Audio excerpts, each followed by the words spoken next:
Ya estamos, ¿sí? Estamos al aire, ¿cómo están? Muy buenas tardes.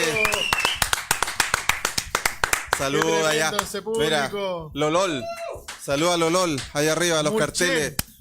Muchas gracias, Río Bueno, ya que estamos Los Ángeles. en Río Bueno, Río Negro, La Unión. Desde Punta Peuco también. Vamos, Colún. Allá, Osorno también. Fuerza allá. Colún, fuerza Colún. Es que está, bueno, ¿Sí? no nos metamos en eso. Bueno, no tenemos auspiciador. No. Le están haciendo la cama, Colún. Que es la única leche no reconstituida. Sí. Y como Colún es de allá de ese sector, no peguen la mesa. Ah, perdón. Siempre me reto. Como Colún es de ese sector, le mandamos nuestra fuerza. ¿Okay? Sí. La magia del sur. Todos somos Colún. Colundido, no. ¿Cómo están? Muy buenas tardes, contentos nuevamente de estar aquí después de haber faltado una semana porque tuvimos un retiro espiritual, nos reencontramos con nosotros mismos. No, mentira. Estuvo profundo, Mentira.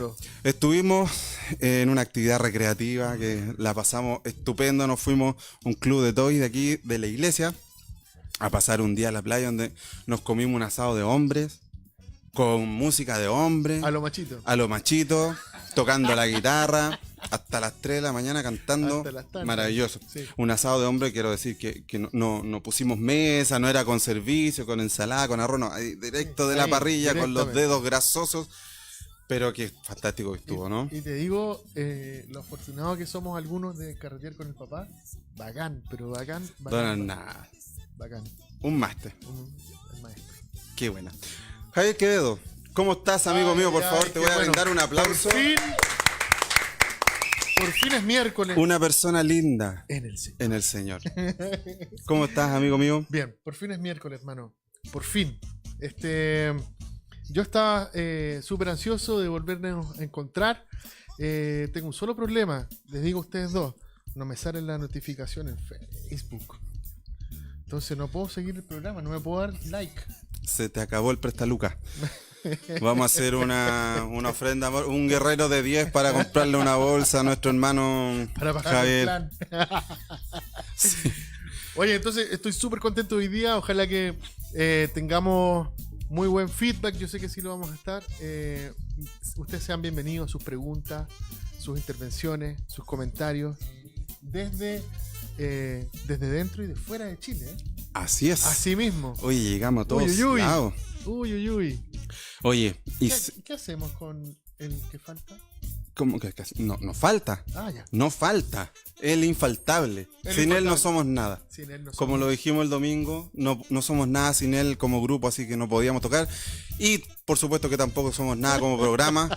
Mi amigo del alma, Juan Esteban Trujillo, Eso, Juan Esteban Trujillo. Muchas gracias, Mulato. muchas gracias. que está ahí en los controles. ¿Cómo está? Mulato. ¿Todo bien, chiquillos? Oye, hoy día desde una función distinta, pero no por eso es algo menor, ¿cierto? Que eres multifacético, Juan. Así soy yo, así me dicen. El máquina. El máquina. No, bien. Bien, contento también de estar un miércoles más con ustedes, después de esta pausa, como decía Andy, que nos dimos, que fue necesaria, lo pasamos súper bien, Muy bien. recargamos pilas y aquí estamos, po, Bacán. para seguir conversando temas interesantes. Sí. Para Aunque seguir- no lo crea, escuchó bien. Sí. Lo pasamos muy bien. Fue. Sí, lo pasamos súper. Sí. Así que, Pasamos bacán. no, contento Oye, también de haber vuelto. Oye, estamos ya con recomendable, gente. Recomendable. Estamos con gente. Estamos con gente que está comentando, nos está saludando. ¿Quiénes se han conectado? Juanito? Pasamos los saludos Ay, de ay, ay. inmediato. Pato Rizo decía no se escucha. No se escucha. Efectivamente no se escuchaba al principio, Pero ahora pero sí, ¿no? estamos impeque. Si no, dinos Pato. Juan Trujillo, ahí siempre presente. Muy bien. Maravilloso, un abrazo para Saludarles. Evelyn Muñoz nos da su like. Otra como infaltable siempre. últimamente. Qué bueno. Marta Droguet, saludos a todos. Qué Una linda, mujer Martita. fantástica. Muchas gracias, Martita. madre. Un abrazo. María Esther Mulato, Sara Riveros, Bárbara Bahamonde, Sarita García, Hilda Silva, Ana María Riveros. Todos se han conectado. Y María Esther Mulato nos saluda, hola. María Angélica Reyes también nos saluda, hola María Angélica, gracias por estar aquí. Sara Riveros, un saludo cariñoso a mis panelistas estables. Maravilloso. ¿Cómo no? A veces Oye, inestables. Oye, tenemos que dar un agradecimiento público porque hoy día se pasó. Se pasó el catering. Se pasó. Catering de lujo. Nota. Nuestras hermanas María Esther Mulato y Sara Rivero Y Sara nos Virginia. ayudan con este menú ahora saludable que estamos imponiendo. Pero ¿Qué hicimos? para ser merecedores de tal atención. Yo te puedo decir, por lo menos lo que hice yo. Por Sigamos. gracia. Javier Quevedo también pone ahí sus caritas con corazones. Sara Rivero dice, también un saludo cariñoso a nuestro invitado de hoy. Saluda a Juan Carlos. Está en el backstage, en este momento está en su camarín. Sí, le camerino vamos a dar número la, dos. Sí. la bienvenida. Sí. Juanita Morales también se ha conectado. Un saludo, Juanita. Hola, Juanita. Juanita, mira qué bueno. Hilda Silva también dice, hola, que tengan un lindo programa. Muchas Qué gracias, lindo. Lita. Maravilloso. Y María Esther Muleto Y- Enríquez dice... Y espera, Juanita nos está saludando también, hola, y nos pone ahí unas caritas de saludo. Y Esther Mulato ya lo dijimos. Un excelente invitado. dice. Un excelente invitado. Bien. ¿Cómo sabe?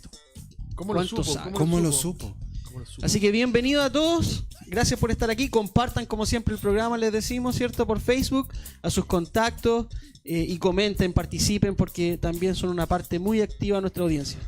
Así Sí es. mismo. Bueno, llegó el momento. Ha llegado el Estoy ansioso de entrar en este tema contingente, tangente, como dije, candente, como dije en el video que estábamos invitando, que no podemos Oye, Andy, a nadie deje indiferente. Dime, vieja.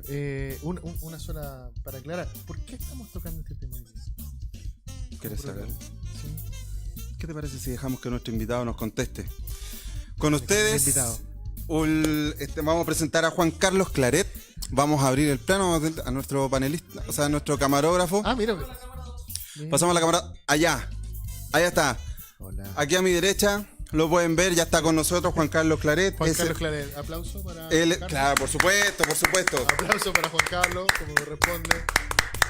Sí. Maravilloso. El vocero de los laicos de Osorno, que usted sin duda que lo conoce. Sin duda lo Si no vi. lo había visto en persona, de todas maneras que había escuchado Es bravo Juan Carlos. Es bravo Juan Carlos. que había... Sí. No, hay que estar ahí. Sí, hay que estar Hay ahí que de estar vocero, ahí. en la vocería. Exacto. Sí, muy Oye, bien, Juan Carlos, muy buen trabajo. es un tema que lo vamos a tocar, bueno, de manera muy seria, porque es un tema que es serio, pero también te queremos dejar la libertad de que tú puedas expresarte libremente.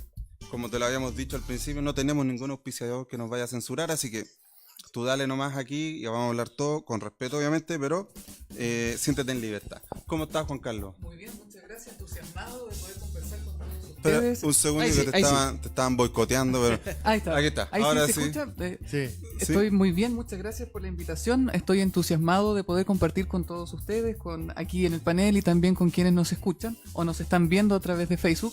Estoy contento porque el frío me Por ahí. recuerda mi natal Osorno. Entre Osorno y Santiago me estoy moviendo constantemente, así que estoy entusiasmado.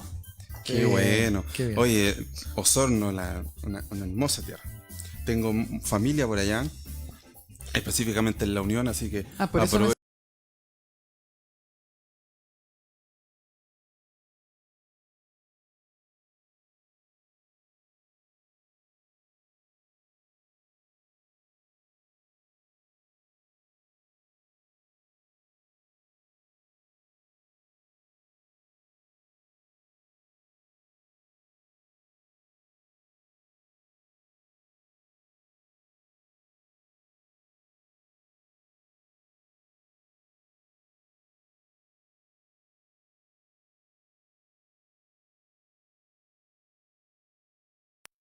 Me- Menos mal que está Juan ahí.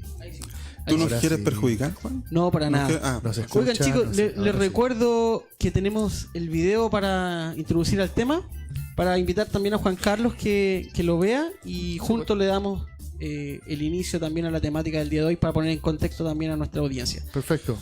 Buenísimo. Ahora sí hay audio, ¿no? Sí. Así que le invitamos a todos a ver el video de introducción y seguimos conversando.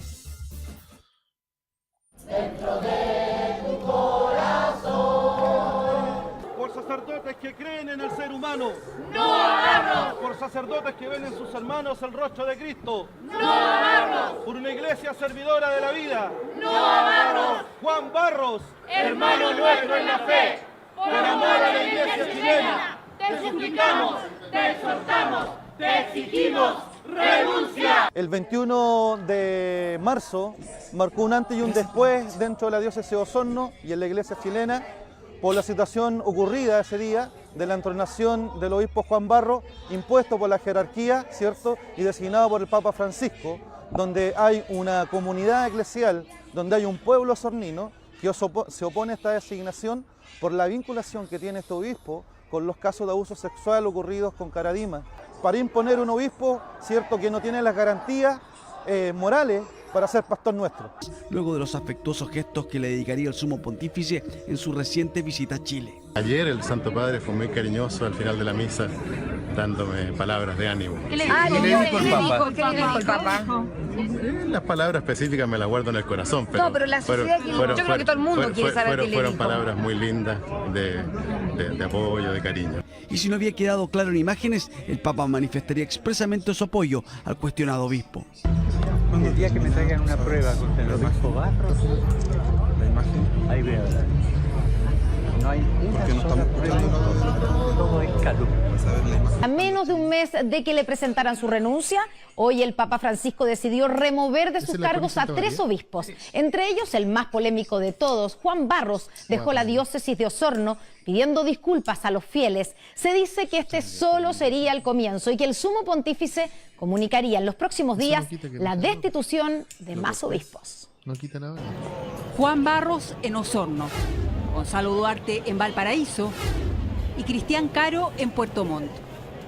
Todos desde hoy obispos eméritos de su zona. Son las 3 renuncias que el Papa Francisco aceptó este lunes, después de que hace casi un mes, y en un hecho histórico, toda la Conferencia Episcopal chilena dejara sus cargos a disposición. Es probablemente el caso más emblemático, el que gatilló la actual crisis. Juan Barros Madrid no alcanzó a cumplir 3 años y 5 meses a cargo de la diócesis de Osorno. En su rol de obispo de la zona siempre estuvo en la polémica por su cercanía a Fernando Caradima. Esta mañana se refirió a su remoción a través de un comunicado. Les pido con humildad que me disculpen por mis limitaciones y lo que no pude lograr. Sí, ahora sí, estamos de vuelta ya para entrar de lleno a este tema. Juan Carlos, tontos, zurdos, calumniadores, sordos, movimiento político, sí. Cosas que te dijeron, que les dijeron personaje, gente pública, bueno, tontos se lo dijo el mismo Papa Francisco. ¿Cómo recibiste todo eso? A ver, pasan varias cosas ahí, porque, claro, el Papa nos insultó, sin duda, pero el Papa vive en Roma. Él no está en el diario vivir de cada uno de nosotros. Entonces, tal vez más doloroso que el Papa nos haya insultado es que el Papa haya, con esos dichos, abierto la puerta para que hermanos en la fe nos empecemos a tratar de esa manera. Porque durante 3 años, cuando el Papa nos empezó a tratar como el enemigo interno, los que tenían la carga probatoria de demostrar que eran personas de fe, muchas personas se arrogaron ese derecho propio, porque era el Papa el que lo decía, claro, para tratar de perseguirnos, insultarnos. No fueron 3 años fáciles, fueron 3 años donde hubo gente que perdió el trabajo por pensar distinto del obispo, donde hubo sacerdotes que pasaron hambre porque los mandaron a otras diócesis porque el obispo no los quería tener cerca, donde hubo hermanos que nos agredieron físicamente, hubo hermanos nuestros que en palabras verbales se excedieron también porque era demasiado lo que estaban sufriendo. Entonces fueron 3 años que uno no podría decir fue sencillo, pero no todo fue malo. Porque la frase los tontos, los zurdos, los calumniadores, incluso endemoniados, si en octubre del año pasado nos quisieron exorcizar también porque teníamos el demonio dentro. Entonces, uno dice, cuando se llega a ese nivel, tenemos un problema serio que no es solamente de fe. Yo creo que hubo los que estaban ahí tratando de exorcizarnos, lo hicieron con la mejor de las motivaciones, creyendo que era coherente hacerlo con su conciencia, pero el problema era el amor. Si eso es lo que... Y la crisis de Osorno se termina transformando en una crisis nacional, porque precisamente lo que se diagnosticó en Osorno es la crisis de la iglesia chilena en general, que finalmente por instituciones muy rígidas que tratamos de petrificar, se terminó desatendiendo a la persona humana, y en eso terminamos precisamente con el Papa pidiendo a través de Charles Chicluna y Jordi Bertomeu perdón de rodillas a la comunidad de Osorno en un acto inédito, y que lo tomamos con mucha humildad, conscientes de que el trabajo no terminaba en esa misa del 17 de junio de este año, comprendiendo de que la reconciliación es más grande que decir ya pasó. ¿Y por qué digo esto? Porque generalmente a nivel social, cuando se habla de perdón, uno dice, ya es suficiente. Como que la compasión, la misericordia negara la justicia o la restitución de la verdad. Acá hay hechos que se deben aclarar, algo tan básico como saber, por ejemplo, por qué sacan a Juan Barros. El Papa no ha dicho públicamente de que finalmente fueron las pruebas por encubrimiento. Cuando a Charche Cluna y Jordi Bertomeu les preguntábamos, bueno, ¿dónde va a ir? ¿Por qué lo sacaron? Una negación total, absoluta, de querer contarnos los hechos, lo que demuestra de que la Iglesia no ha aprendido, que no puede seguir infantilizándonos. Tiene que tratarnos como adultos y eso pasa por tener acceso a información. Entonces hay mucho por hacer todavía y es por eso que cuando el Papa nos pide perdón, lo que era tontos, zurdos, calumniadores, finalmente pasamos a tener razón y por lo tanto estamos legitimados para... por ejemplo, el obispo que está ahora en Osorno, en calidad de administrador, que es Jorge Concha, exigir más cosas, que simplemente, bienvenido, sino que tenemos que aclarar los hechos, si hay hechos constitutivos de delito, ir a la justicia para que haya reparación. Tal vez ahí podemos alcanzar reconciliación. Sabemos de qué estamos hablando, nosotros también nos han mandado al infierno varias veces, porque al parecer... cuando uno mueve un poquito las bases de este fundamentalismo cristiano bien arraigado como en la antigua escuela, les incomoda mucho a mucha gente. Es lo más fácil, ¿no? Mandarte al infierno y usar esas piedras que uno tiene siempre en el bolsillo, ¿no? Más que reconocer en el otro a un legítimo otro. O sea, en vez de entrar en crisis con la verdad del otro, es mejor negar la posibilidad de escucharlo. Eso se ve no solamente dentro de la Iglesia, sino que incluso en instituciones estatales, en el ejercicio de la democracia. O sea, aquí hay algo que tenemos que cambiar y que la fe cristiana en general puede ayudar a que podamos tener una mejor convivencia, pero lo cierto es que parece que de la jerarquía en sí misma no va a venir esto, sino que puede venir también de la gente sencilla.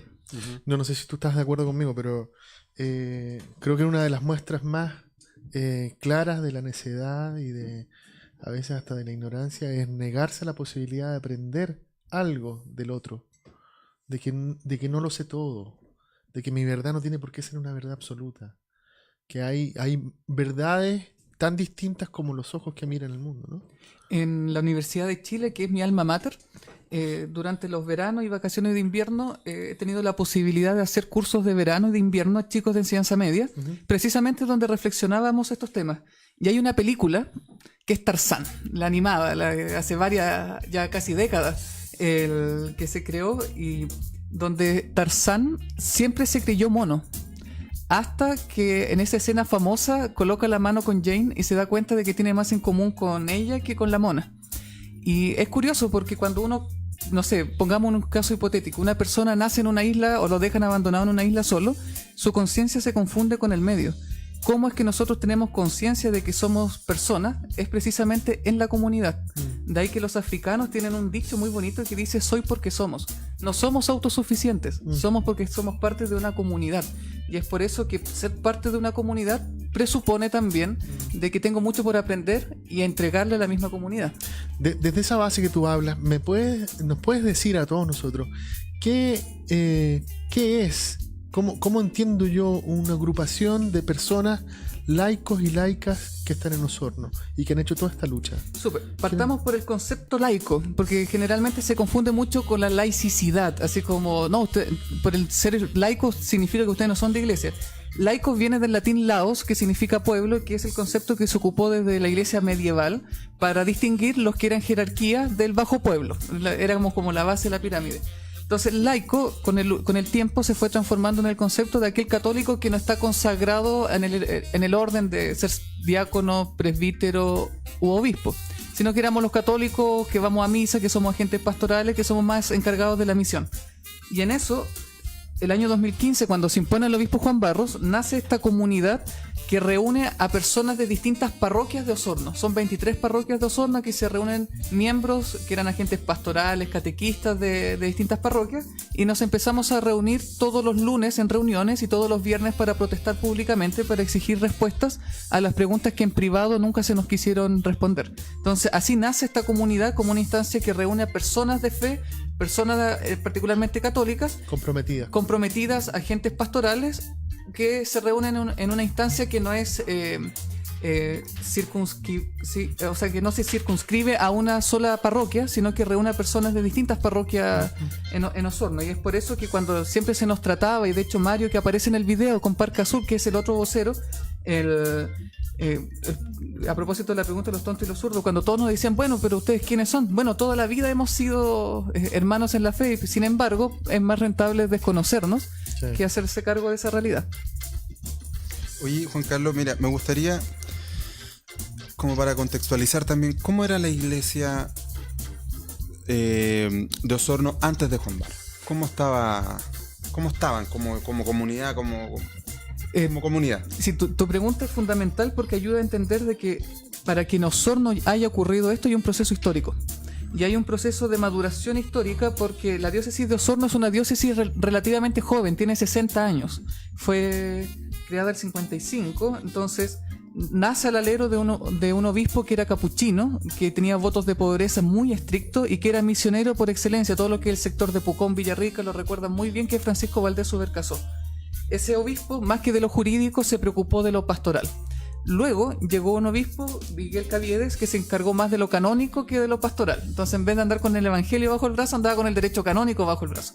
Y ese segundo obispo fue el que le dio estructura jurídica a la diócesis de Osorno. Y después llegó otro obispo, Alejandro Goit, que se encargó de actualizar los desafíos pastorales, por ejemplo, a través de Caritas Chile, ya no solo centrado en los campamentos, sino, por ejemplo, cómo nos hacemos cargo de las personas que tienen VIH.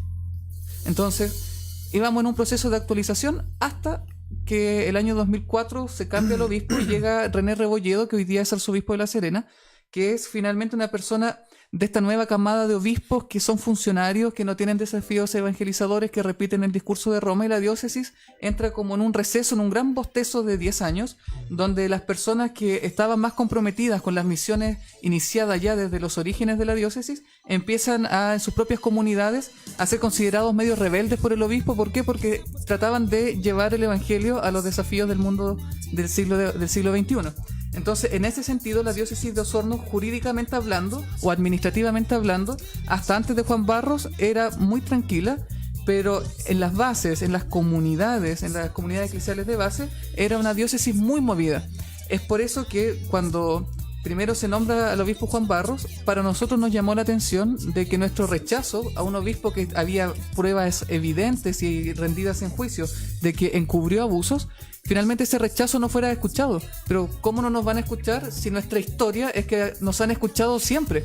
Entonces, desde ahí que empiezan los primeros roces y que hace que finalmente nos tengamos que constituir como una comunidad supraparroquial para poder exigir en público lo que en privado se nos quiso negar. Mira, ligando un poco a lo que estaba diciendo, ¿cómo se crea este movimiento laico? ¿Desde qué nace? Nace de la contingencia de la imposición del obispo Juan Barros en enero del 2015, y nosotros no teníamos pretensiones de estar 3 años en esto. De hecho, las primeras entrevistas que dábamos, nosotros tratábamos de decir, mira, si el obispo Juan Barros asume, ya asumirá y nosotros seguiremos haciendo el trabajo. Yo, en lo particular, me incorporé a la comunidad que se reúne de hecho. O sea, un día nos dimos cita fuera de la catedral sin convocatoria, sino que nos dijimos que tenemos que hacer algo. Y yo me sumé a eso. ¿Por qué? Porque no era coherente con nuestra propia historia que se nos quisiera imponer un obispo. O sea, en nuestras parroquias, nosotros, particularmente en la parroquia Santa Rosa, funcionamos 2 años sin cura perfectamente, porque es la comunidad la que trabajaba y sacaba adelante los desafíos propios de la comunidad. Entonces, yo llego por eso, pero no pudimos parar por una razón bien sencilla. Con el tiempo empezamos a tener acceso a información, nos dimos cuenta que varios de los que estábamos ahí habían sufrido abuso, y nos dimos cuenta de la carga y de la gravedad que significa que una persona que tal vez no fue tu victimario, pero que institucionalmente se configura o se presenta como el paladín de la impunidad, y que más encima siempre anda con una risa de intocable. Ahí comprendí la gravedad o lo que significa la revictimización de esas personas que ven en impunidad a su victimario. Y dijimos, aquí tenemos un problema humano muy serio. Y de ahí hicimos un ejercicio de discernimiento muy serio a la luz de Mateo 25, el título ahí del juicio de las naciones, porque cuando uno es chico siempre le pregunta al cura, al obispo, al pastor, oiga, ¿con qué nos salvamos? Entonces yo recuerdo que una vez se lo pregunté a Rebolledo y me dijo, es que tienes que venir a las misas más importantes, que son estas. Entonces, después me di cuenta, leyendo el Evangelio, que eso no tenía nada que ver. Si lo que se nos va a preguntar es si estaba desnudo, me vestiste, estaba hambriento, me diste de comer, estaba sediento, me vestiste, era migrante y me recibiste. O sea, en el acto, nuestra fe consiste en el amor a nuestro prójimo. Y nos dimos cuenta de que quién era nuestro prójimo que necesitaba de nosotros en Osorno en marzo del 2015, las víctimas de abuso sexual. Y de ahí nosotros hicimos un compromiso desde la fe para decir aquí no podemos parar. Y eso es lo que, creo yo, mantuvo cohesionado la comunidad 3 años. Porque, claro, si hubiésemos sido un grupo político, con las elecciones municipales, parlamentarias y presidenciales, nosotros debimos habernos desintegrado. Pero hasta la fecha seguimos trabajando.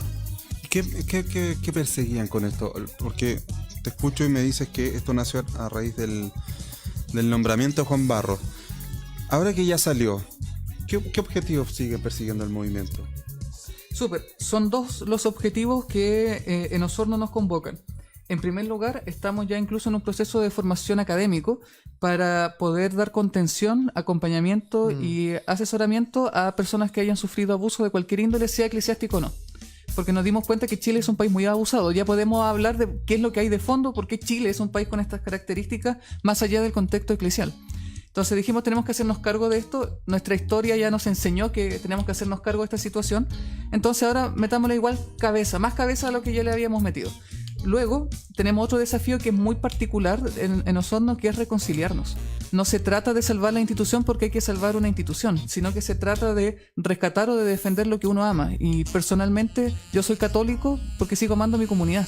Porque mi comunidad es la que me enseñó en qué consistía nuestra fe, cómo se vive. Entonces, en ese sentido, el ver esa comunidad que a los 8 años me recibió y que era una comunidad sumamente pujante, pero que ahora a causa de una decisión que venía desde afuera, que venía desde Roma, que no conocía nuestra realidad, nuestro contexto, nos dividimos, nos agredimos, dijimos, no, aquí tenemos mucho que reparar. Entonces tenemos un trabajo desde la fe de acompañar a víctimas y buscar justicia. O sea, si tenemos que querellarnos contra alguien, vamos a tener que hacerlo. Y también de tratar de reconciliar una victoria a lo pirro, por decirlo de alguna manera, porque, claro, se fue Barros, que era nuestro propósito original, pero nadie puede estar orgulloso de haber perdido todo por eso. Javier, ¿por qué no le recuerdas a la gente que comparte el programa, que mande sus preguntas, que hagamos su feedback? Bueno, yo a ti te digo, yo lo acabo de hacer por si se me había olvidado. Entonces, como a mí se me olvidó compartir este programa, quiero recordarles a ustedes que le pongan compartir. Esta conversación es muy necesaria. No sea egoísta, compartamos esta conversación que estamos teniendo hoy día con Juan Carlos Claret, que en estos minutos que llevamos conversando, por lo menos yo no sé cuál será tu impresión, pero por lo menos yo he encontrado muchos puntos de encuentro con Juan Carlos. Sin duda. Sobre todo lo de los endemoniados. Bueno, en esas cosas que también nos ha pasado, pero en las otras, en la búsqueda de la justicia, en la atención a nuestro prójimo, es una de las razones por la que decidimos hacer este programa, este tema. No para seguir metiendo el dedo en la llaga, sino para encontrar puntos de encuentro. ¿Qué podemos hacer con una ciudadanía que vive constantemente decepcionada por las instituciones religiosas, por todos estos actos?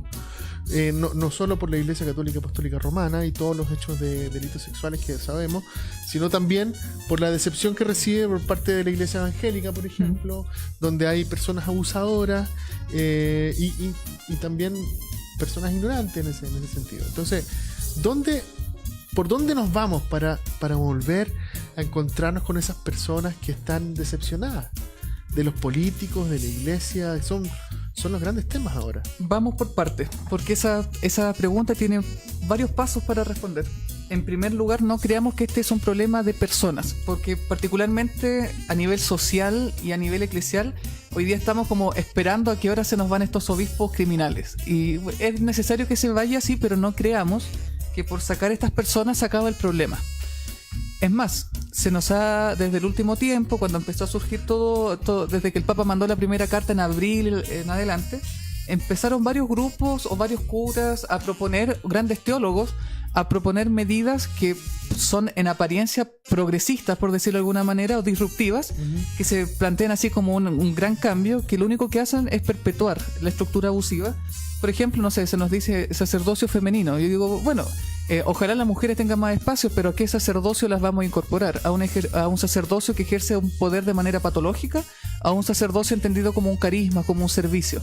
Entonces, y por proponer un sacerdocio que uno podría decir ya es como el gran cambio que tiene que hacer la Iglesia Católica, el gran cambio progre, podemos terminar perpetuando un ejercicio patológico del poder, porque lo que está de fondo a la hora del abuso es precisamente el ejercicio del poder. Y en esto me quiero detener. Para que haya abuso sexual, de hecho, lo digo de la siguiente manera.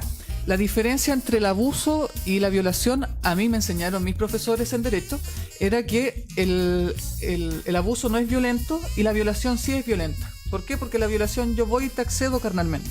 En cambio, en el abuso no. Porque incluso hasta podría ser consentido el estupro.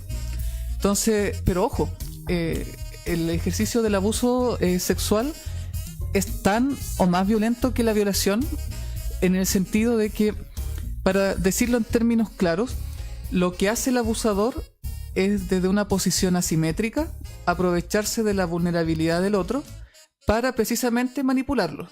Entonces, claro, uno dice, en un abuso sexual, a mí me enseñaron en la universidad, la víctima hasta puede consentir. Pero ¿qué capacidad de consentimiento va a tener si es que su voluntad ha sido viciada? Nuestros padres conciliarios del Concilio Vaticano II, que fue la estructura que reformó o intentó reformar la Iglesia, nos señalan en una de las constituciones apostólicas que en la conciencia habita, en la conciencia se produce el encuentro de Dios con uno. Y lo que hace el abusador es meterse en esa conciencia para cambiar al Dios con el que nos vamos a encontrar, con el Dios que es una imagen de Él, es la representación de Él. Es por eso que cuando se habla de abuso sexual no es solo la manifestación sexual o, como dice la Iglesia, un pecado contra el sexto mandamiento, contra los actos impuros, sino que también contra el primero, porque finalmente terminas reemplazando a Dios. O sea, en vez de sacarte las sandalias cuando tienes acceso a la conciencia de alguien para caminar sobre tierra santa, como se habla en el encuentro de Moisés con la zarza ardiente, finalmente este tipo se pone bototo y corta la zarza ardiente y coloca lo que él cree, y finalmente estamos hablando de un proceso de idolatría bien serio. Eso en términos, digamos, para hablarlo en términos no solamente de delito, sino para ver que incluso teológicamente hablando hay un problema serio con el abuso sexual. Entonces, si el abuso sexual es abuso de poder llegado a manifestar sexualmente, la pregunta es cómo una persona puede obtener un ejercicio del poder. Y el poder se basa en la simetría. O sea, lo que tenemos que empezar a corregir, no solo en la institución católica, sino en todas las estructuras que lo posibilitan. Por ejemplo, en las relaciones laborales, en la relación del profesor con los alumnos, es finalmente que la persona que detenta el poder lo ejerza de manera absoluta, porque el poder absoluto corrompe absolutamente. Sí, entonces, hoy día los obispos, hoy día los sacerdotes de la Iglesia Católica no tienen frenos o contrapesos.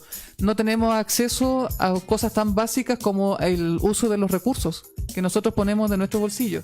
No tenemos acceso a las justificaciones de las sentencias. No tenemos acceso a si hay sacerdotes que están condenados, por ejemplo, y que nosotros no necesariamente es pública esa información, pero sin embargo muchos de esos sacerdotes nos hemos ido dando cuenta, gracias a los reportajes periodísticos, que había sacerdotes que tenían prohibición de estar con niños y sin embargo seguían trabajando con niños, pero lo mandaban a zonas más apartadas. Entonces, esa necesidad de cambiar una estructura, cambiar contextos para que el ejercicio del poder no se vuelva absoluto y no termine corrompiéndonos, es a lo que tenemos que aspirar. Porque si no podemos cambiar todo esto y finalmente nada va a cambiar. Eso es el gran riesgo que corremos hoy día. Sí. Oye, Juan, no nos han llegado comentarios. Está floja la gente. ¿Qué pasa? Mira, vamos a hacer un llamado. Oye, y yo, como ustedes me conocen, miren, no podía ser menos. No podía no estar. No podía no estar. Hola a todos. Y mira, ahí están con la foto de nuestro niño aquí en este lado. Así que, no, mira, sí ha estado floja la gente. Le hacemos la invitación a que levántate, papito. Levántate, papito. No, oye, compartan, claro, y comenten. Tenemos un gran invitado que puede estar respondiendo todas las inquietudes que tengamos sobre este tema tan candente. Así que le hacemos la invitación a toda la gente, no sea tímido.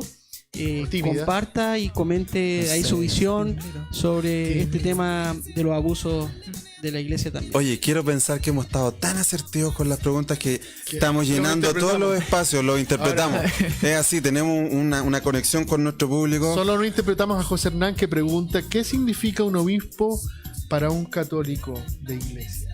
Ah, buenísima pregunta.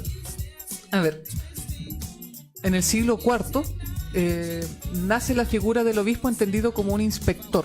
Era el que tenía que revisar la disciplina de los sacramentos, por decirlo de alguna manera. Así nace la figura del obispo, pero con la tradición, con el correr de...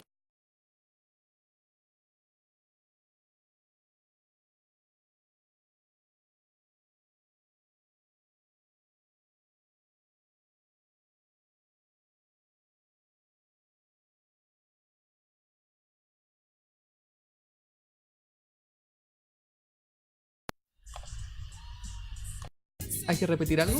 Sí. ¿Sí? ¿Hay que repetirla? Sí. Ya, entonces, ¿parto del comienzo? Sí, dale. Bueno, para responder bien la pregunta, si el audio funciona bien, es para explicar que la figura del obispo tiene una evolución histórica, porque en el siglo IV nace para ser un inspector, para ver cómo era la disciplina de los sacramentos, porque en la antigüedad no existían las redes sociales o algo que pudiera, ni siquiera existían los canales de comunicación que existían ya siglos posteriores. Entonces el obispo surge para ser eso, un inspector. Luego, con el recorrer de los años, la figura del obispo se fue transformando como la persona que ejercía la aglutinación, aglutinaba a la comunidad. Entonces, de hecho, el obispo de Roma, que es el Papa, lo que él hace es como ser el centro, no la cúspide, debería ser el centro que aglutina en torno a su autoridad, digamos, al pueblo católico, seamos laicos, sean curas, sean monjas, sea lo que sea. Pero llegó en el siglo XVI un cardenal jesuita a decir de que no, pues la iglesia tiene que asumir la estructura de esa época y ser una monarquía absoluta. Entonces los obispos pasaron a ser parte de una jerarquía, la cúspide, y de esa cúspide saldrá la máxima cúspide, que va a ser el Papa. Y esa estructura, que es del siglo XVII en adelante, es lo consagrado ahí, porque ya se venía dando en algunos lugares, pero después tiene asidero canónico y legislativo, por decirlo de alguna forma. Y esa raigambre es lo que nos cuesta tratarnos de sacar de la cabeza hoy día.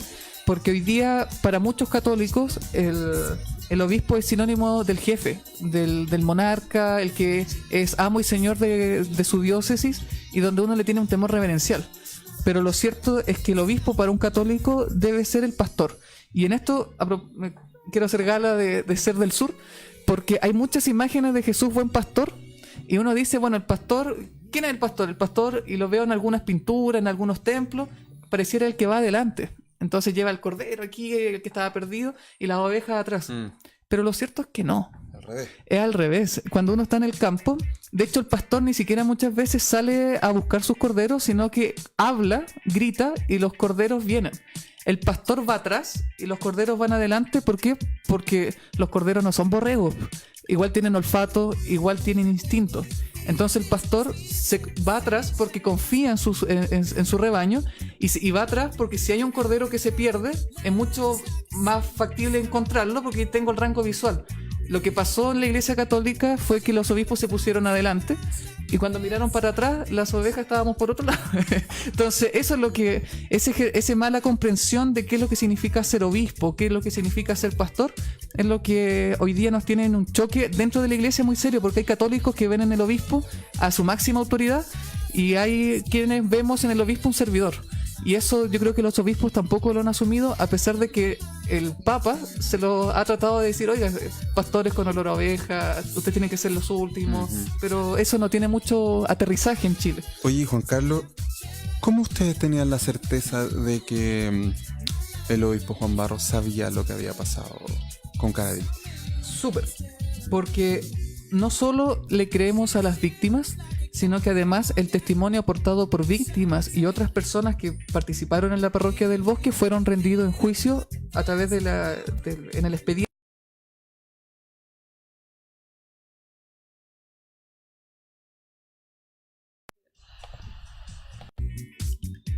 Super, ahí por no tener auspiciadores, ¿viste? Nos faltan recursos. Entonces no, pero es comprensible. Entonces, y los testimonios no solo de las víctimas, sino de otras personas que involucraban a Juan Barros, no solo en el encubrimiento de los actos de abuso que ocurrieron en la parroquia del Bosque, sino de la destrucción de evidencia, de no hacer eco a las primeras denuncias, de participar en estas correcciones fraternas, que era para explicar bien en qué consistía eso. Era un mecanismo que tenía Caradima para sentar a la persona al medio en torno a un jurado, entre ellos Juan Barros, donde el secreto de confesión no existía. O sea, Caradima le sacaba en cara lo que él había contado en su confesión y servía para perseguir a las personas que pensaban distinto. Ese era un mecanismo de control muy sectario. Coerción. Entonces, y Juan Barros participó de todo eso. Y eso estaba comprobado en juicio, tanto así que el considerando 26 del fallo penal de la ministra Jessica González, que es del año 2011, señala de que este tribunal adquiere convicción sobre los hechos que da cuenta Juan Carlos Cruz. ¿Y qué hechos venía dando cuenta Juan Carlos Cruz en el expediente de 1200 páginas? Todos estos elementos. Y cuando un tribunal adquiere convicción sobre todos esos hechos, es que no tiene duda razonable. La convicción es el mayor nivel de convencimiento al que puede llegar un tribunal. Y cuando llega a convicción es que condena. Si no llega a convicción, el acusado queda libre. Porque hay alguna duda de que tal vez no es cierto de lo que se le está acusando. Pero sobre Caradima y sobre sus secuaces, el tribunal también tuvo convicción. Es por eso que cuando el Papa dijo que no habían pruebas y que todo era calumnia, lo que hizo el Papa fue pasearse a los tribunales chilenos. Claro. Y no a cualquier tribunal, sino a uno de los superiores, que es la Corte de Apelaciones, en este caso Santiago. Oye, habían voces contrarias al movimiento de ustedes. Sin duda, muchas. Que estaban apoyando al obispo. Que apoyaban al obispo, y en eso yo quiero ser claro que no lo apoyaron, creo yo, si bien hubo agresiones físicas, verbales que tuvimos que soportar, lo hicieron considerando de que en conciencia tenían que hacer eso. O sea, quienes defendieron al obispo Juan Barros no es que lo hayan defendido porque el obispo Juan Barros les caía bien, sino que lo hicieron porque era un voto de confianza al Papa. ¿Y por qué? Porque le metieron en la cabeza que en un acto administrativo, como es el nombramiento de un obispo, no, pues un acto de fe. Entonces el espíritu se manifiesta a través del Papa, y si el Papa está así, entonces el Papa no se equivoca. Entonces nosotros éramos los enemigos. ¿Por qué? Porque por eso el Papa nos dice tontos, porque no hacemos caso a lo que Dios quiere. ¿Por qué? Porque Dios habla a través mío. Entonces, y mucha gente habla a través del Papa, entonces el Papa nombró a Barros, Dios quiere algo en esto. Entonces, esas personas que en su momento hicieron mucho daño, y es la mayor constatación de división, siendo que un obispo tiene que aglutinar, si genera escándalo o división no debería ser obispo, esas personas lo hicieron de buena fe, y es precisamente que por esa buena fe tenemos que reconciliarnos, pero no podemos reconciliarnos si es que no nos encontramos. Entonces ese es el desafío que tenemos. No, es que el Papa le prestó el closet completo. No le prestó ropa, le prestó el closet completo. Sí. No, pero después, justamente te iba a preguntar, ¿qué te pareció después la vuelta carnero que hizo Francisco en el avión? ¿Ah? Claro, es que las intenciones personalmente me dan lo mismo. O sea, que si el Papa se dio cuenta de que la embarró con Barros, o que se dio, o si el Papa dijo, mira, no me conviene que Barros se mantenga,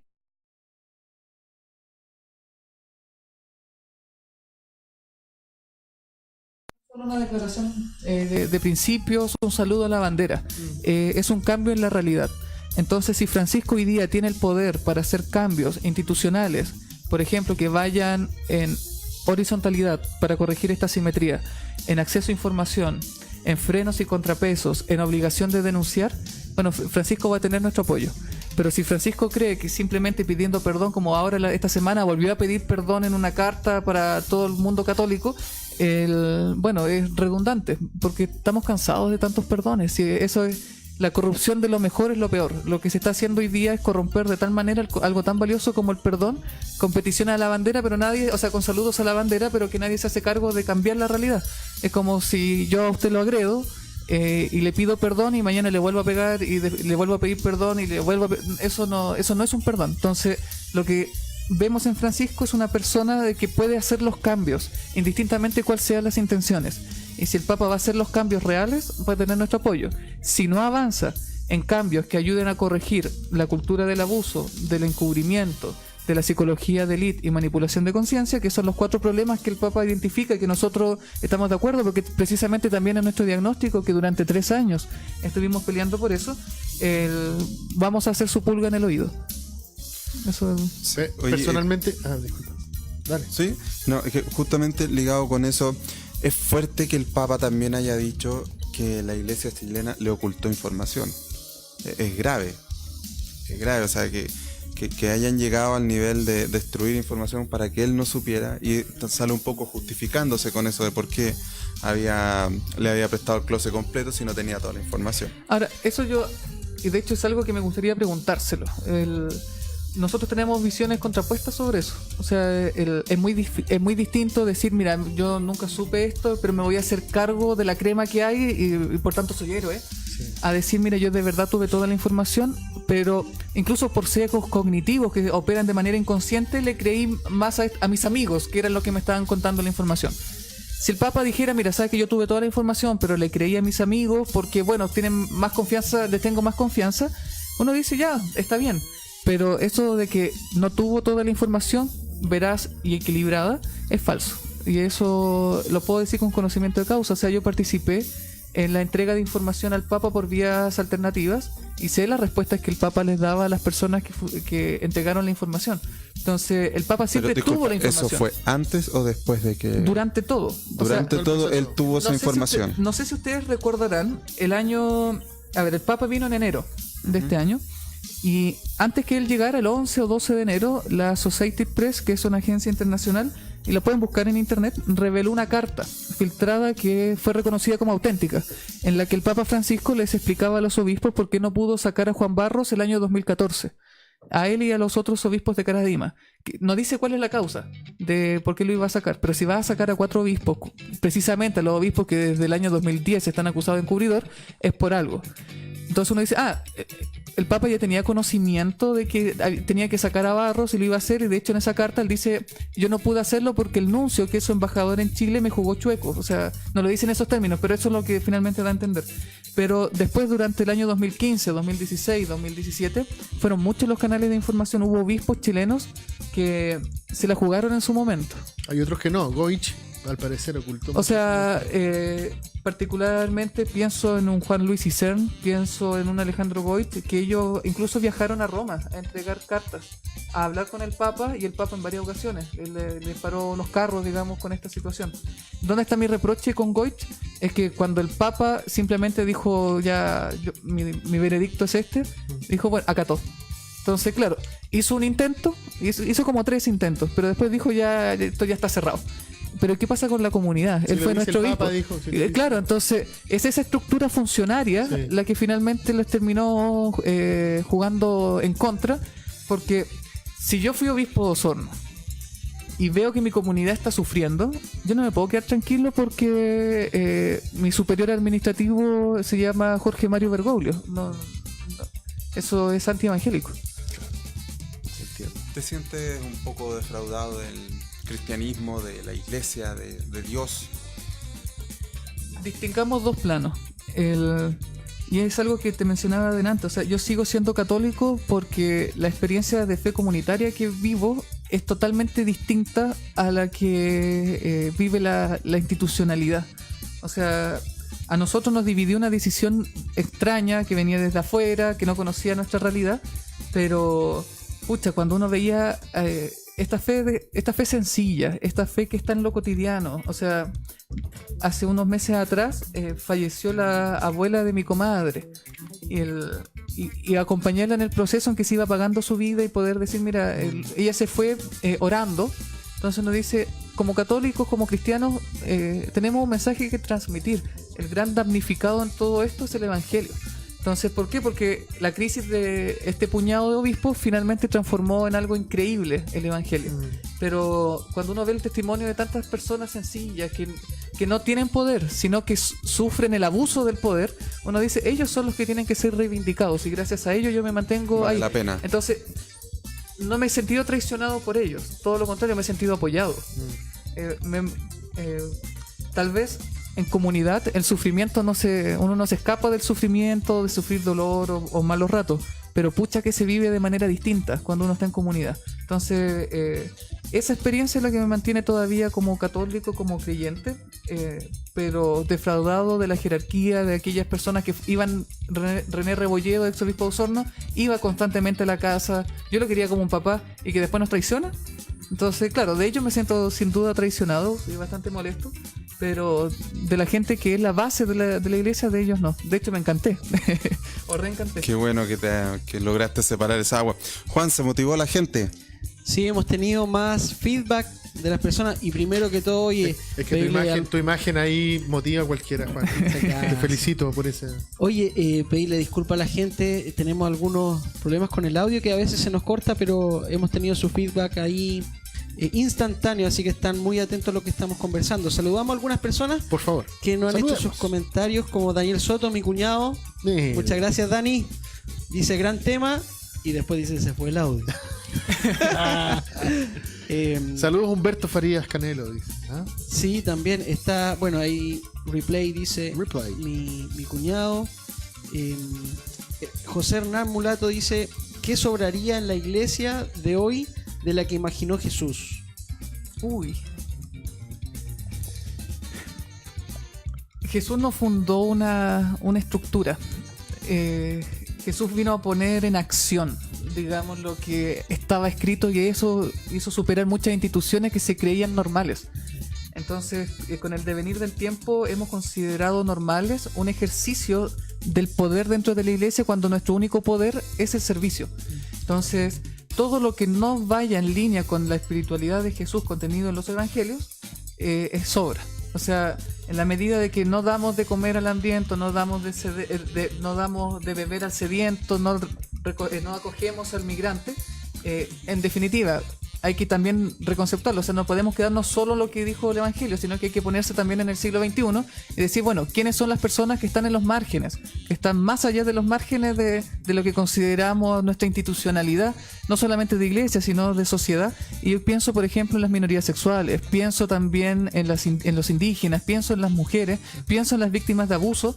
Y uno dice, bueno, si estos son los tópicos de las personas marginadas en el siglo XXI, como lo era el migrante, el sediento y el pobre en general desde la época de Jesús, mucho antes y después, las mujeres, tenemos que estar al servicio de ellos. No para hacer proselitismo, no para construirle un Dios a nuestra medida, sino para generar espacios de autonomía. ¿En qué sentido? De dignificar a la otra persona, porque es muy frecuente, y lo hemos conversado mucho con algunos obispos hace años, cuando decían, es que como católicos tienen que formarse muy bien para transmitir el mensaje católico a las personas que ustedes van a ir a ayudar. No. Nosotros no tenemos que buscar adeptos, tenemos que transmitir, y si nuestro testimonio le es atractivo a esas personas, miren cómo se aman, bueno, bien, pero si no, la persona autónomamente tiene que elegir, pero para poder elegir se necesita dignidad, porque las personas que hoy día están en los márgenes, nosotros les negamos espacios para que puedan decidir. Entonces es ahí donde, como católico, tenemos que estar a la disposición de poder dignificar a las otras personas que están sufriendo para que ellos puedan escoger el estilo de vida que quieran. Yo quiero decirle al hermano Juan Carlos Claret que estoy contigo, que estoy muy de acuerdo con lo que tú estás diciendo y que tengas mucho ánimo. Gracias. No es fácil la lucha, pero yo estoy seguro que podemos encontrar refuerzo y el renuevo de nuestras fuerzas al lado de Jesucristo. Oye, yo creo que Juan Carlos puede ser un perfecto miembro de la Cuarta Iglesia, ¿eh? Maravilloso. Cuando venga a Santiago te esperamos por acá. Lo tenemos de misionero nosotros, no te lo esperamos por decir. acá. Está en total sintonía con lo que nosotros conversamos. Es que lo hemos discutido, o sea, el Papa nos dijo es el tiempo de los laicos. Nosotros decimos no es el tiempo de los laicos, el tiempo de los bautizados, de todos los que creemos en Cristo. Seamos bautistas, pentecostales, luteranos, anglicanos, católicos, lo que seamos. El tiempo de los bautizados. Somos nosotros los llamados. Y bueno, y si los curas también son bautizados, pero quieren dejar de ejercer un sacerdocio de poder y un sacerdocio de servicio, bienvenido. Eso es lo que tenemos que hacer todos. Juan Carlos, ¿conversaste alguna vez con el obispo Barros? Sí, en 2 o 3 ocasiones. ¿A propósito de esto? Sí. ¿Y cómo te recibió el que...? A ver, la primera vez, para que vean más o menos que esto fue una evolución. Nosotros no es que ya llegamos donde el obispo, Barros, ándate. No, fue un proceso. Porque nos juntamos y dijimos, bueno, presentémonos al obispo, démosle la oportunidad y... Su descargo, ¿no? Claro. Y por ejemplo, el obispo fue nombrado el 10 de enero, el 11 de enero mandamos cartas. En mi caso personal yo le digo, mire obispo, soy Juan Carlos Claret, soy de la parroquia Santa Rosa de Lima, llegué a esta comunidad a los 8 años, fui acólito, hice mi primera comunión, mi confirmación, representé a la comunidad en distintas instancias y estoy disponible a trabajar con usted. Sí, solo si me responde si es verdad o no lo que le imputa a Juan Carlos Cruz. Él me llamó el 13 de enero del año 2015 y sabe que durante 10 minutos de conversación no fue capaz de decir sí o no a la pregunta. O sea, si el obispo me hubiese dicho, mira Juan Carlos, es falso, yo hubiese hecho el voto de confianza y hubiese trabajado con Barros. Pero el obispo simplemente, con el tiempo nos vamos a conocer, que el Papa es muy bueno, que la Virgen, que entonces uno dice, pero la pregunta, la respuesta, ¿sí ¿dónde está? no? Claro, entonces, luego, en marzo de ese mismo año, hablamos con Barros para pedirle que renuncie a ser obispo porque estaba dividiendo la comunidad y el obispo tiene que ser centro de comunión, por lo que quédese como cura. Y yo me acuerdo que... Porque yo me filtré a una reunión que tuvo Barros con los curas porque me hice pasar por cura. Como Barros no me conocía, entonces llegamos a la biblioteca de básica del Colegio Santa Marta, que es un colegio de harto prestigio ya en Osorno, y estaba Barros, entonces me dice, padre, ¿cómo está? Entonces digo, no, si yo no soy padre, soy Juan Carlos. Entonces me dice, ya empezamos a conversar, y estaban todos los otros curas alrededor.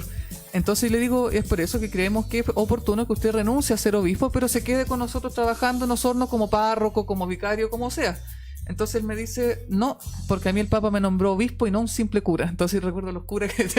entonces era como despectivo incluso con los que estaba dándole la bienvenida. Toma. Entonces, y después de eso, claro, tuvimos otros intentos de encuentro donde Barros nos recibía con carabineros, con perros. Fue una situación, está todo el registro visual y audiovisual de esa situación.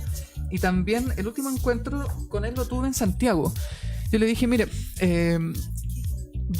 yo conozco casi todo de usted, o sea, en el ejercicio de la vocería he tenido que leer el expediente, sé cómo fue su paso por la parroquia del Bosque, otras personas me han contado de usted, entonces a mí me gusta la igualdad de armas, me gustaría juntarme a conversar con usted para que usted sepa más en detalle quién soy yo y pueda hacerme todas las preguntas que quiera. Y eso fue en mayo del 2016 y él me dijo, mira, yo voy para Santiago porque yo estaba terminando mi estudio acá en la Facultad de Derecho. Entonces él viene y otro obispo que es René Rebolledo hace de ministro de Fe.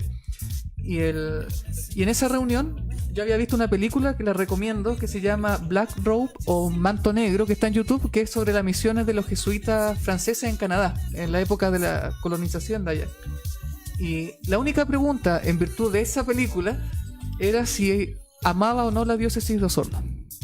Y sabes que no fue capaz de decir sí o no. Se fue siempre en evasivas. Y esa fue como la última conversación que tuve con él acá en Santiago y que fue muy triste. Oigan, chicos, seguimos teniendo comentarios. Algunos referentes a lo que nos está comentando Juan Carlos. Daniel Soto dice, notable la analogía de las ovejas y el pastor. Otros, que se fue el audio. Pato Rizo. Saludo a Pato. Hola, Pato. Buena, Pato. Buena, Pato. Buena, Pato. Ya se ha hecho un clásico ese saludo. Se ha hecho un clásico el Pato. Dice que triste que la Iglesia Católica o sus obispos demuestren lo contrario de la religión, que es amor y comprensión. María Esther Mulato dice que bueno escucharlo, con mucha honestidad. Sigan haciendo justicia desde las bases. Gracias. Hernán Mulato también nos comenta, lo dijo Juan, notable la sintonía con nuestra comunidad en el Evangelio. Un abrazo, Juan Carlos. Y Sara Riveros dice, destaco la honestidad y valentía siendo tan jovencito. A ver, desmitifiquemos eso al tiro. ¿Qué edad tiene Juan Carlos? Yo tengo 24. Voy a cumplir pronto 25. Joven, sí. Es realmente joven. Es realmente joven, no como los que nos creemos jóvenes. No como otros. Somos contemporáneos. Por año, pero contemporáneos. Oye, me dio frío. Le dio frío. Perdón, es que yo soy de ciudad. Y eso que pasaste por Osorno, pasaste por la por allá. Oye, estuve. Juan Carlos, yo quería preguntarte algo. Después de todo lo que he escuchado, después de escucharte a ti, tus palabras y todo, ¿estás satisfecho con lo que se ha conseguido hasta el momento? No puedo estar satisfecho porque todavía no hemos terminado. O sea, ya, claro, sacamos a Barros, pero nos dimos cuenta que al sacar a Barros teníamos una tarea aún más grande. Y tal vez, no solo la reconciliación, sino que contener y asesorar también a víctimas. Entonces, ahí tenemos un desafío grande que tal vez sea un desafío de toda la vida, no necesariamente algo que se enmarca solo en Osorno o que se enmarque solo en un par de años. Yo creo que en eso, por eso estar satisfecho no es algo que me lo haya preguntado. De hecho, ahora estoy pensando, no me siento satisfecho. Mira, con respecto a eso, yo leí una cuña tuya. Dale. Donde decías cambiarlos a todos para finalmente no cambiar nada. Exacto. ¿Es suficiente con que se haya sacado todos estos obispos, que se le haya aceptado la renuncia? O sea, todavía no los sacan a todos. Nosotros apostamos al menos al cambio de un tercio del colegio episcopal, que son 11, porque son 33, porque hay documentación pública. Si alguien se sienta un día a revisar noticias y después esa noticia la busca en tribunales, va a encontrar todos los antecedentes, donde al menos 11 obispos han participado como abusadores o como encubridores de abusos. Entonces, esas personas tienen que salir. Pero no se trata de sacar a los obispos porque o nos caen mal o se comieron un chocolate a escondida. De hecho, yo no tendría problema en trabajar con un obispo ex convicto. O sea, a mí lo que molesta es la impunidad. Son personas que desde su posición hacen todo lo posible para evadir la justicia. Entonces, y a nosotros no nos pasa eso. Nosotros no tenemos, es más, todo lo contrario, nosotros sufrimos la impunidad, sufrimos el abuso sexual, sufrimos el abuso de poder. Entonces, tenemos claro lo que hay que hacer. Y es por eso que, claro, tienen que salir esos obispos, pero ese es el primer paso. Es como limpiar el terreno para empezar a construir algo. Y si esos obispos, después de asumir su condena, de pagarla efectivamente, ojalá con cárcel, después dicen, ¿sabes qué? Tenían razón, me equivoqué y voy a cambiar de actitud, ya, trabajé.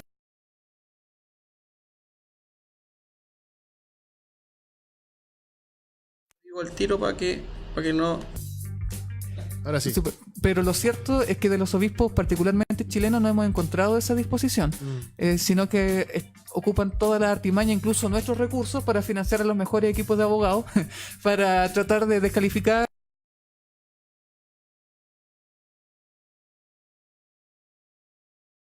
Ya, tenemos que procurar que se vayan, pero después pueden llegar obispos muy buena onda, que en el momento en los que hubo sigan repitiendo los mismos patrones de encubrimiento, porque el abuso no es un problema, no es una patología de una persona, es parte de una estructura.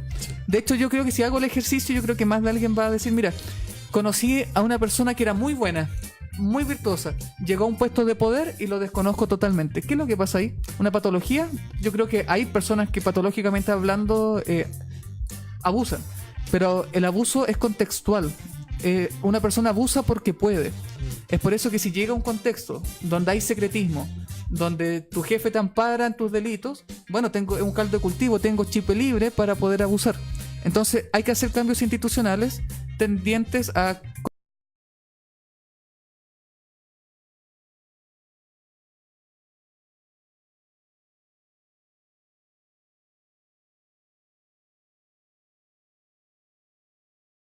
hemos notado ni siquiera una señal del Papa en esa dirección.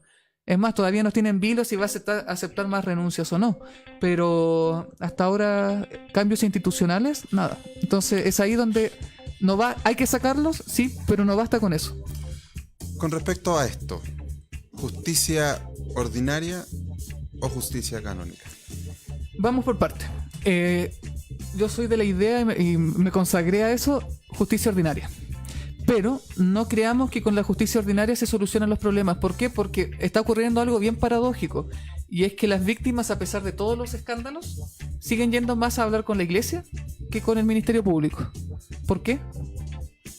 ¿Qué ocurre ahí? Entonces, mi explicación, que nace, digamos, desde la experiencia, por lo que he podido conversar, es que en Fiscalía existe, claro, la ley de que se graba el testimonio para niños. Pero el abuso lo sufren también adultos mayores, lo sufren también adultos, porque el abuso es contextual. O sea, un adulto mayor está en una posición de vulnerabilidad frente a una persona superior, lo mismo un adulto que puede estar pasando por una depresión o es tu jefe, o sea, tú eres subordinado y dependiente legalmente de la otra persona. Entonces, frente a los adultos no hay una ley que los proteja de la revictimización. Entonces, claro, tengo que ir a tribunales, voy a hablar con el fiscal, con el que toma acta, después tengo que hablar con el abogado defensor, me van a hacer el interrogatorio, el juez después va a querer hablar conmigo 5 veces por lo menos que voy a tener que contar mi testimonio. En cambio, si me quedo en la iglesia, voy a contarlo una o par de veces, mucho menos que en el Estado y es menos doloroso. Y lo otro que ocurre es que la persecución criminal que realiza Fiscalía está en base a incentivos. O sea, ellos tienen que cumplir indicadores mensuales para ganar su sueldo. Y el proceso de la víctima es distinto. O sea, la víctima habla, después se echa para atrás, la víctima de repente se desdice de algo que dijo y después lo vuelve a afirmar, y eso no es compatible con el sueldo del fiscal.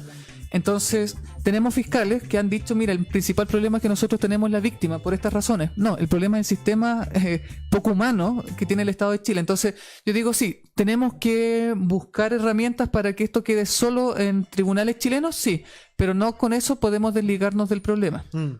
Porque el problema en el Estado es igual de cruel. Sí. Mira, te estaba preguntando recién qué pensaba la gente. Sí. Vamos a aprovechar esta instancia de... No golpees, por favor. Por favor. Por favor. Vamos a aprovechar de pasar a nuestra nueva sección que hemos incorporado y que nos ha ido muy bien, porque nos hemos retroalimentado no solo de nuestro público, sino también de compañeros de trabajo, amigos o simplemente alguien que va pasando por la calle y que le preguntamos qué opina acerca de algunos programas, del programa que vamos teniendo. Entonces te cuento, esta sección la incorporamos hace poco y se llama... La inventamos nosotros. La inventamos nosotros. La inventamos nosotros. Nos han copiado en alguna parte, pero la inventamos nosotros. Sí. Que se llama... La People, en este caso, comenta. Y pregunta. Y pregunta también. Y vamos a escuchar algunos, no sé si, ¿con qué vamos? ¿Con videos o con audios primero?